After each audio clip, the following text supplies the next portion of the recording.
Geek culture is funny sometimes. In an age when we can collect over 700 Pokemon in glorious 3D graphics, sometimes you just want to geek out over the fact that we can catch the original 151 in old-fashioned sprites with up to 4 colors.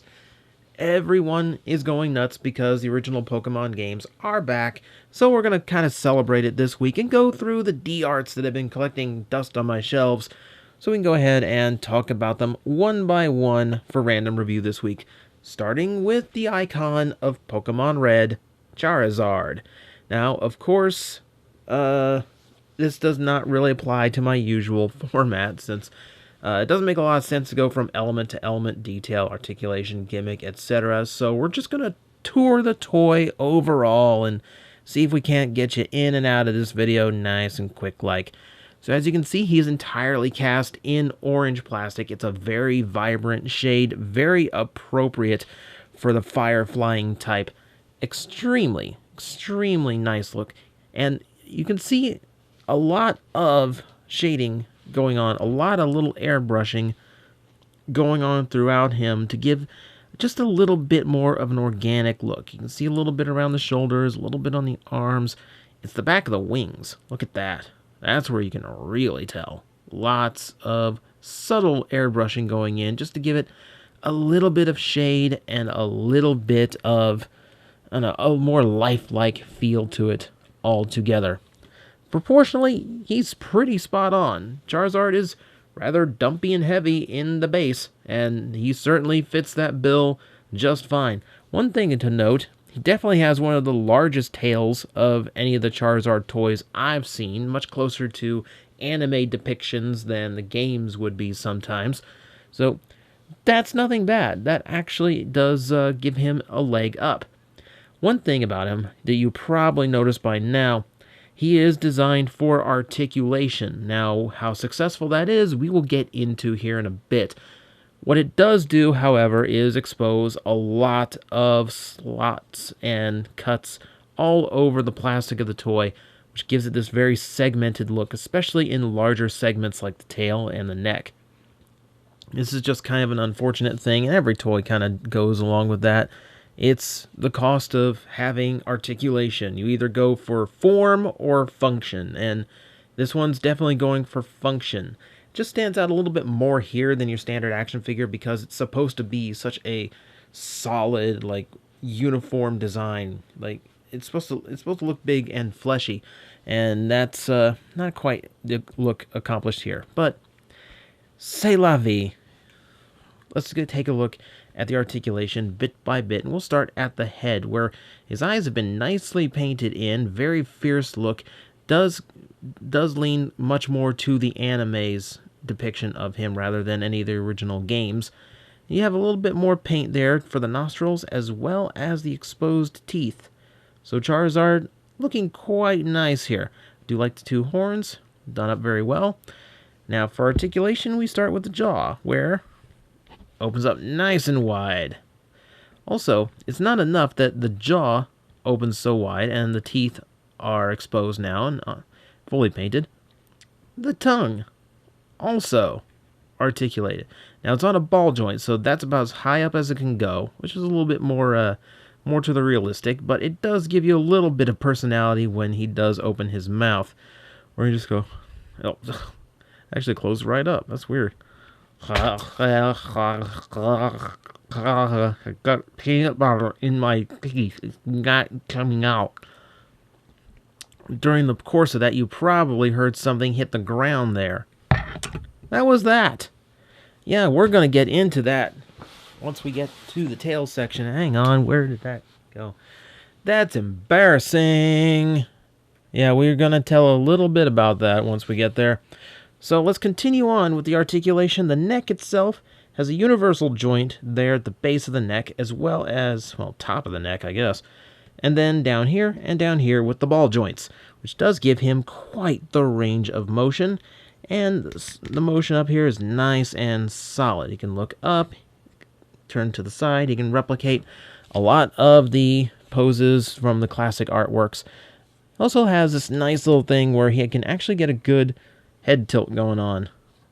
He was looking at Ash just very confused. He's like, did you really just try to teach me Bubble Beam? That's really not how this works. So a lot of expression in there. That's really good. I like that. To the arms, ball joints in the shoulders, which work out pretty well. Not a whole lot of outward, but it does maintain the solid look, and it doesn't look unnatural here. Some extra plastic in here to keep that from showing any kind of gap, making it look a little bit more natural. That's good.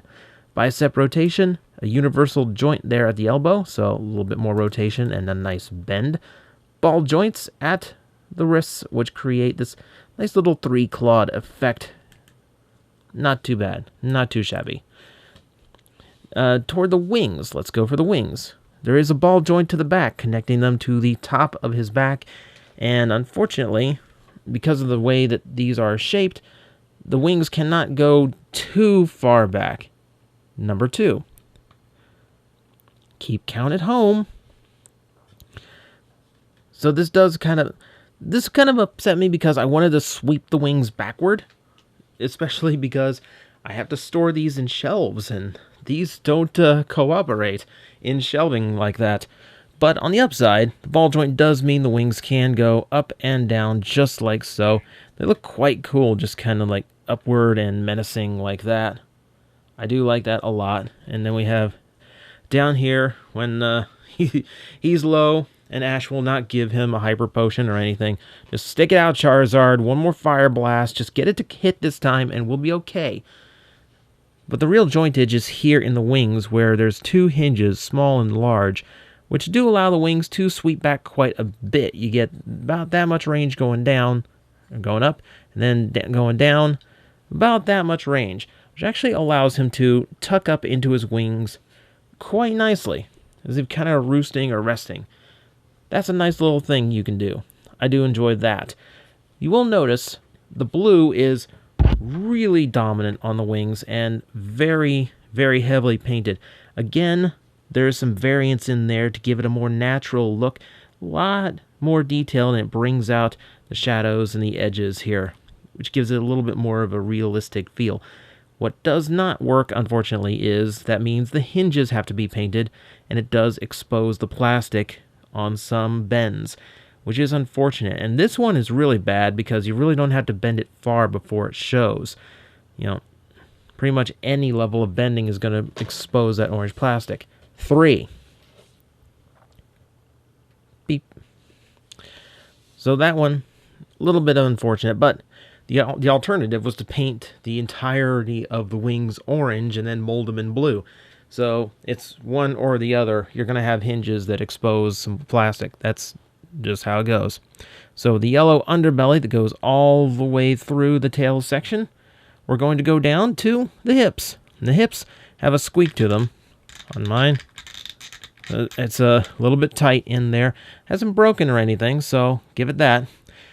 There are ball joints, but it is very tight in there, and because of this thick thigh as well as the relative lack of space this hole is being given for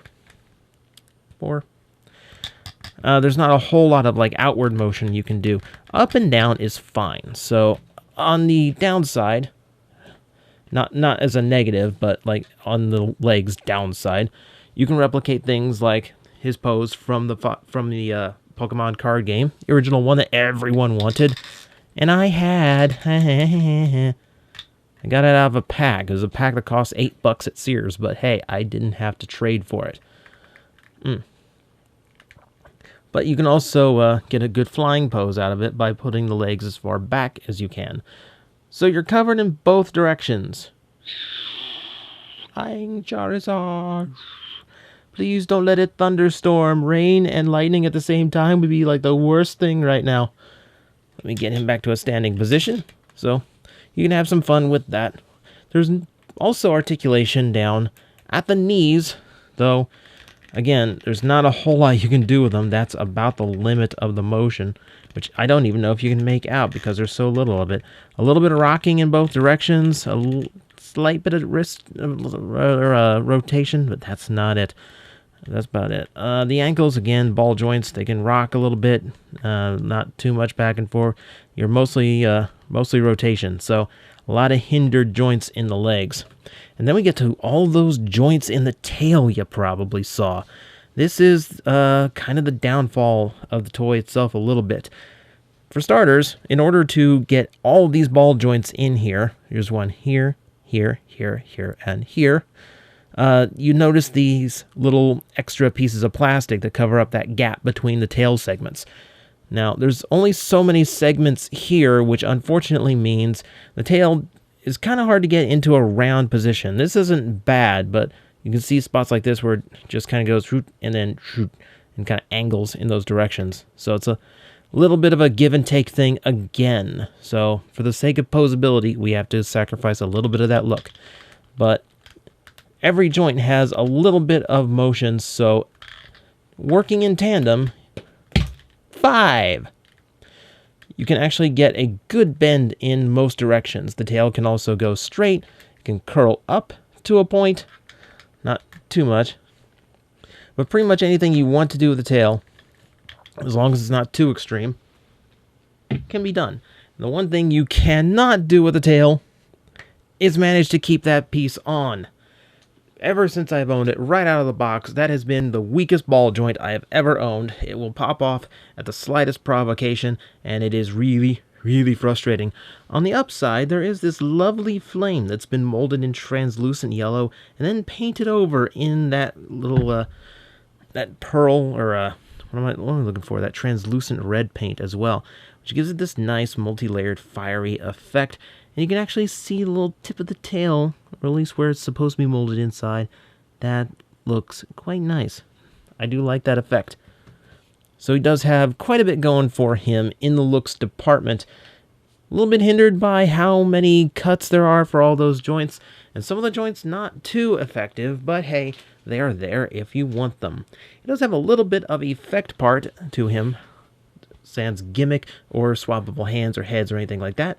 He does come with a display base, which is nicely painted as a Pokeball, with a standard Tamashii stage arm, which in this case has a little bit of a fire blast effect pegged into it, which of course is something you can line up with his mouth for a little bit of a flamethrower effect. It's actually modeled after the flame he's shooting on the original artwork for the game's box, and I mean Pocket Monster's red version, the original artwork for Charizard, that flame blast. And he's perfectly capable of that pose as well. But you can use it pretty much anywhere you want for fire, and hey, there's plenty of flame effects on all different manner of Bandai toys, so use whatever you want in conjunction with this. Now I will say, it also comes with one of these little hooks, because I'm pretty sure these are just molded together on the same mold. Unfortunately, this is a rather small and rather weak little clip. And while I have seen people get Charizard on this arm in a flight position, clawed in a precarious location for the sake of balancing him, I've never been able to accomplish it myself. So I've not been able to pose Charizard in any kind of flying position using this thing. So that's unfortunate, and that might just be my own failing. Maybe I'm doing something wrong. Maybe I have to remove the tail and clip it to the actual piece inside. That's something that Revoltech would make me do. I don't think Bandai would make me do that. I get some kind of replication of that pose going here, just to finish things off. So that is D-Art's Charizard, the not figure art, but still kind of figure art Pokemon that kicked off the line. Or, I can't remember if Mewtwo or Charizard came first. Oh well, I don't care. It's a really nice toy. It's about it's as articulate as you're ever going to get out of a Charizard. That said, it's not the best looking Charizard. I mean, you're definitely going to have to choose between another one that's a lot more solid, a lot fewer exposed joints, versus this one with a lot more poseability than you would ever expect out of the big orange dragon guy. I am generally a fan of the figure. if not for that little QC issue with the tail. It might just be mine, that's a mileage may vary thing. But beyond that, trying to do a figure art style Charizard, I think this is about as good as they probably could have come. So for that, I give credit. Though tomorrow, we're going to handle something that kind of handles it a little bit better. And then we wrap up the week with something that doesn't handle it at all. So you can kind of guess the order that we are going to go in from here on out, can't you?